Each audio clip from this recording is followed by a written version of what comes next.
Om Shanti. Welcome to Mind Spa, a unique interactive exhibition which allows you to get a chance to relax, reconnect, and rejuvenate yourself to become a better version, a new version of yourself.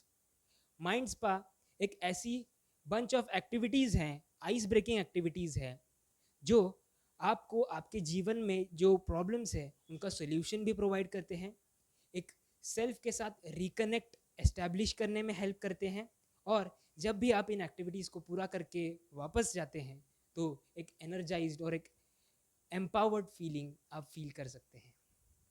इसमें 6 activities हैं। सबसे पहली activity का नाम है magic dice of solutions, जहाँ भी आपको आपके लाइफ में अलग अलग एरियाज़ हैं, करियर, फाइनेंस, हेल्थ, उसमें जो भी प्रॉब्लम है उसको सोचना है, एक डाइस को रोल करके एक डिस्कशन के थ्रू जो भी डाइस में नंबर आएगा उसके हेल्प से आप डिस्कशन के थ्रू उसका आंसर मिल सकता है आपको। दूसरी है design your destiny spiritual lucky draw, जहाँ आप अपनी जर्नी में एक स्पिरिचुअल सिंबल जो है वो प्राप्त कर सकते हैं, उससे आप एक सोल को एनरिचिंग एक्सपीरियंस जो है दे सकते हैं। तीसरा है पावर व्हील स्पिन, जहाँ पर हम ये समझते हैं कि सोल एक बैटरी की तरह है जिसको पावर की ज़रूरत है। तो जो शक्तियाँ हैं वो हमारे अंदर ही हैं, बट राजयोग जैसी मेडिटेशन के टेक्निक्स के थ्रू, मेथड्स के थ्रू हम परमात्मा से जुड़कर भी उन शक्तियों को अपने अंदर भर सकते हैं। चौथा है पेरेंटिंग कैलिडोस्कोप, जहाँ पर हम चीज़ों को क्रिटिसाइज करने से या आर्ग्यूमेंट से नहीं, पर एक डीपर अंडरस्टैंडिंग की मदद से समझने की कोशिश करते हैं कि हर एक अलग अलग तरीके को हमें कैसे, किस नज़रिए से देखना चाहिए। पांचवी एक्टिविटी है यूनाइटेड फिंगर लिफ्ट चैलेंज, मतलब कि हम जब भी काम करते हैं तो हमें एक टीम में काम करना पड़ता है, तो उस वक्त में हमें हमारा माइंडसेट कैसा रखना है, कैसे एक्ट करना है, उसके बारे में हमको समझ में आता है, सीखने को मिलता है। सिक्स्थ एक्टिविटी है ऑरा चेकिंग और सेल्फी पॉइंट, जहाँ पर हम बहुत बार ऑरा ये शब्द सुनते हैं, तो ऑरा जो है उसकी एनर्जी को चेक करने के लिए ऑरा टूल है, उसके माध्यम से हम एनर्जी को समझते हैं, और सेल्फी पॉइंट में एक अफर्मेशन पाते हैं जिसकी मदद से हम उस ऑरा को स्ट्रांग बना सकें। ये जो एक्टिविटीज़ हैं माइंड स्पा की, इसको हम कहाँ यूज़ कर सकते हैं? एक तो जो एम्प्लॉय वेलनेस प्रोग्राम्स होते हैं, लीडरशिप प्रोग्राम्स होते हैं। एक महत्वपूर्ण बात यह भी है समझने की, ये एक्टिविटीज़ कॉरपोरेट ऑडियंस को मद्देनज़र रखते हुए कंडक्ट की गई हैं, और इनका ड्यूरेशन 5 से 7 मिनट का है। ये सेशंस के शुरुआत में, बीच में या एंड में भी यूज़ किया जा सकता है, वार्म अप के लिए, रिफ्लेक्शन के लिए। Mind spa is not just an exhibition, but it is a way to sow spiritual seeds without preaching. तो बिना किसी देरी के शुरुआत करते हैं, let's get into it. Om Shanti. Human ये एक ऐसा अनसर्टन प्राणी है जो कब, किस सिचुएशन में कैसा बिहेव करेगा, कैसे रिएक्शंस देगा, वो हमेशा एक अनप्रेडिक्टेबल चीज़ रहती है। कौन कैसे रिएक्ट करेगा ये हम पहले से तो बता नहीं सकते। तो ये जो एक्टिविटी है वो भी कुछ उसी से जुड़ी हुई है, और ये हमारी जो एक्टिविटी के टारगेट ऑडियंस है वो कॉरपोरेट प्रोफेशनल्स हैं। तो प्रोफेशनल पर्सपेक्टिव से, एक ऑर्गेनाइजेशन के पर्सपेक्टिव से एक बैकग्राउंड इस एक्टिविटी का बताऊं, तो पूरी ऑर्गेनाइजेशन में एक प्रॉपर डिपार्टमेंट होता है जिसका नाम होता है ह्यूमन रिसोर्स डिपार्टमेंट, जिसको HRM भी कहते हैं। तो HRM इस डिपार्टमेंट में जो भी एक्टिविटीज़ होती है वो सभी इंसानों से जुड़ी हुई होती है। जहाँ इंसान है वहाँ इमोशंस है। तो जो भी गोल रहता है ऑर्गेनाइजेशन का, जो अचीव करना है, जिसे विजन कह सकते हैं, ऑब्जेक्टिव कह सकते हैं, उस एक पर्पस को अचीव करने के लिए ऑर्गेनाइजेशन शब्द का मीनिंग ही यही है कि group of people to attain a common purpose. तो जो कॉमन पर्पस है उसको अचीव करने के लिए ये सारे ह्यूमन रिसोर्सेस, जो एक इंपॉर्टेंट रिसोर्स होता है, वो सभी काम कर रहे होते हैं। उस गोल को अचीव करने के लिए अलग अलग एक्टिविटीज़ होती है, उनको कंडक्ट करने के लिए हर जगह पर ह्यूमन लगते हैं। अभी आर्टिफिशियल इंटेलिजेंस, रोबोटिक्स, अलग अलग टूल्स नए आए हैं, पर ये एक चीज़ हमें माननी पड़ेगी कि इमोशनल लेवल पर जब हम बातें करते हैं तब, और कुछ टूल्स ऐसे हैं जिनको यूटिलाइज करने के लिए हम ह्यूमन को कभी एलिमिनेट नहीं कर सकते हैं। और ह्यूमन जो है वो एक सोशल एनिमल है जो अकेला नहीं रहता, वो लोगों के साथ काम करता है। तो यही इस एक्टिविटी का बेस था। ये एक ऐसी आइस ब्रेकिंग एक्टिविटी है जो हमें इसी चीज़ का इम्पोर्टेंस बताती है कि एकता में कितनी शक्ति है।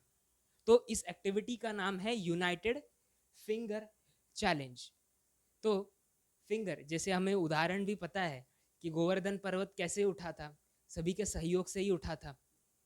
तो सहयोग की शक्ति जो है वो इस एक्टिविटी से दर्शाई जाती है। और ये जो है ना, ये प्रॉप यूज किया गया है इस एक्टिविटी में। बहुत सिंपल प्रॉप है, एक लाठी है बस। इस लाठी को आप उस ऑर्गेनाइजेशन का गोल कहो, विजन कहो, एक ऐसा अचीवमेंट कहो जो जिसके लिए सभी लोग जो है वो काम कर रहे हैं ऑर्गेनाइजेशन में, उसको आप काठी से डिनोट कर रहे हैं।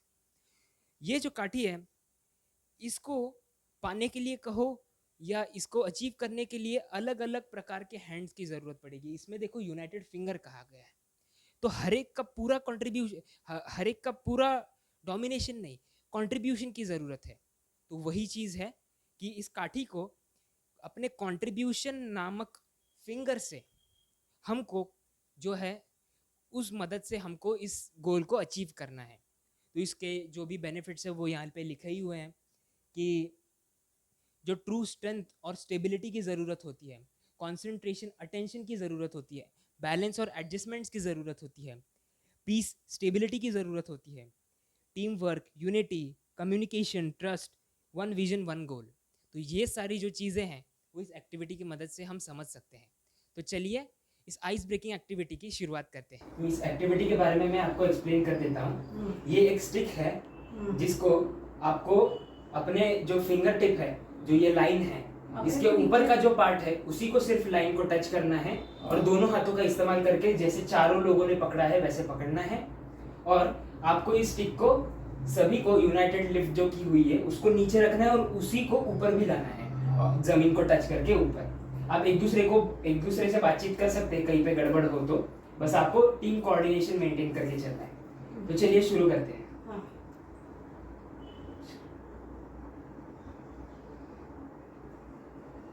बहुत बढ़िया।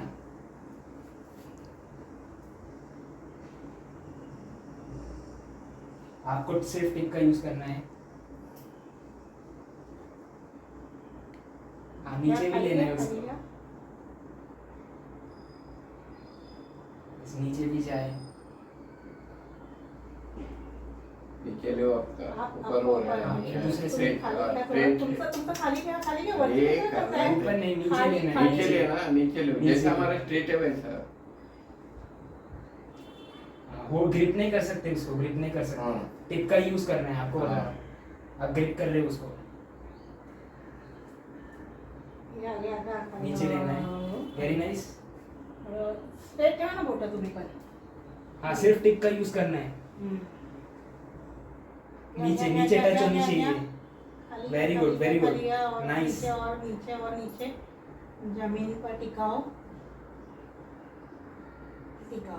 हो गया। धीरे धीरे से करे नहीं ये लोग। तो जैसे अभी हमने एक्टिविटी करते वक्त देखा कि जो पार्टिसिपेंट्स थे उन्होंने अपने टिप के मदद से अपना कंट्रीब्यूशन जो है वो इस गोल को अचीव करने के लिए दिया। तो ये जो एक्टिविटी है वो यूनिटी, कोऑर्डिनेशन और स्ट्रैटेजिक टीम वर्क को बढ़ावा देने के लिए थी। तो अगर समरी में आपको बताऊं, इसकी समरी बस इतनी सी है कि किसी भी ऑर्गेनाइजेशन को रन करने के लिए मैनेजमेंट के अलग अलग लेवल्स है, टॉप लेवल, मिडिल लेवल और लोअर लेवल। हर एक लेवल पे हर एक एक्टिविटी को करते वक्त ह्यूमन तो उधर प्रेजेंट रहेगा ही। तो उसको वाइजली यूज करना है। उसके अंदर जो एक माइंडसेट है वो कंट्रीब्यूशन का बिल्ड करना है रादर देन कंपटीशन। और एक चीज यही है कि ह्यूमन रिसोर्स को अगर ट्रेन किया जाए तो हमारे जो गोल्स है वो इजीली अचीव हो सकते हैं। क्योंकि रोबोट्स में हम एक फंक्शंस फिट कर देंगे तो वो कर देंगे, बट यहाँ पर कांस्टेंट मोटिवेशन की ज़रूरत पड़ेगी ह्यूमंस के केस में, क्योंकि हर एक के अपने थॉट्स, इमोशंस और फीलिंग्स हैं। तो आखिरी में बस इतना ही कहूँगा कि ये लाठी नहीं, ये एक मैजिक स्टिक है जो हर एक ह्यूमन रिसोर्स के हाथ में होती है, जो ऑर्गेनाइजेशन के अंदर हर एक जगह पर, हर एक डिपार्टमेंट में, यूनिट में प्रेजेंट है। तो strategic team work is very very important. Om Shanti.